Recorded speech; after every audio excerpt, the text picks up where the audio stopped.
আমার জানা নাই, অথচ ডক্টর মোহাম্মদ ইউনূসের মতো লোকরা ক্ষুদ্র ঋণের ব্যবসা করে এত বড় হয়ে গেছেন যে হিলারি ক্লিন্টনের মতো লোকের নির্বাচনী প্রচারণায় তারা টাকা পর্যন্ত তারা ব্যয় করতেছেন বাংলাদেশে থেকে।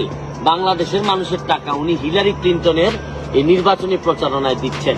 শুনেন, আমি একটা জিনিস আপনাদেরকে বলি, এই দুঃসময়ে এখন যে সময়টা ক্রাইসিস মোমেন্ট, এই সময়ে আওয়ামী লীগের মধ্যেই আমি আওয়ামী লীগের যারা আছেন সবাইকে দাবি করব, যে যার খুলস থেকে বেরোয় আসেন।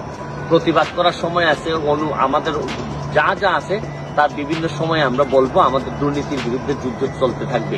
কিন্তু এখন মনে রাখবেন যে জননেত্রী শেখ হাসিনা, আমি বারবার বলছি যে উনি যদি না থাকেন তাহলে আমাদের মতো মানুষের প্রতিবাদ করার সাহসও থাকবে না।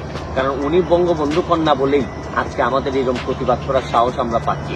শুনেন, দেশের মধ্যে দুই দলের মধ্যে বিভক্তি থাকতে পারে, কিন্তু আরেক দলকে পরাজিত করার জন্য বিদেশের যারা, আপনারা জানেন যে এই আমেরিকা কিন্তু ইতিহাসের পুনরাবৃত্তি।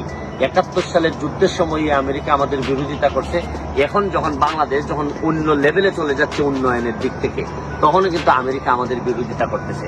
এই ইউনূস সাহেব দেখেন, আপনারা ইউনূস সাহেবের বলবেন যে আমি ইউনূস সাহেবের বদনাম করি কিনা। এই ইউনূস সাহেব নোবেল পাওয়ার পরেই উনি এই দুই নেতা আওয়ামী লীগ বিএনপিকে বিদায় করে দিয়ে উনি গত টার্মে আপনারা জানেন উনি প্রধানমন্ত্রী হইতে চাইছিলেন। এইবারও উনি ষড়যন্ত্র করে আবারও উনি প্রধানমন্ত্রী হইতে চান। একটা মানুষ যখন বারবার যখন প্রধানমন্ত্রী হইতে চান, তখন উনি কিন্তু মনে রাখবেন যে তার মনের মধ্যে কিন্তু কোনো ভালো জিনিস নাই। পদ্মা সেতুতে উনি বিরোধিতা করছেন।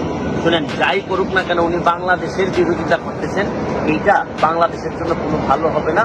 এবং উনি যত বড় নোবেল বিজয়ী হন না কেন, নিজের দেশের বিরোধিতা করে আমার মনে হয় উনি কোনোদিন মানুষের মনে জায়গা নিতে পারবেন না।